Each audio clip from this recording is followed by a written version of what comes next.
Hola, soy Seila y hoy os explicaré en qué consiste el Sirecovi, del que formo parte.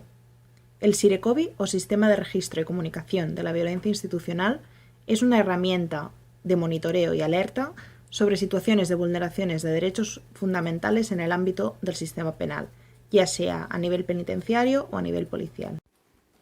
Nuestra tarea se centra, principalmente, en un monitoreo constante de las condiciones de vida dentro de las prisiones de Cataluña, entrevistándonos con víctimas de posibles casos de violencia institucional, así como atendiendo desde una perspectiva psicosocial a sus familiares.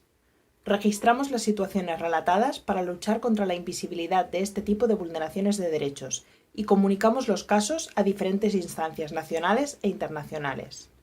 Trabajamos en coordinación con los abogados de las víctimas y otras organizaciones que prestan asistencia en este ámbito. Ya son 5 años desde que pusimos en funcionamiento el Sirecovi, teniendo más de 600 casos registrados. Desde el inicio de la pandemia del coronavirus, también hemos monitorizado las condiciones de vida y la gestión de la crisis sanitaria dentro de las diferentes prisiones, así como alertado de las diferentes vulneraciones de derechos que se han producido durante este periodo.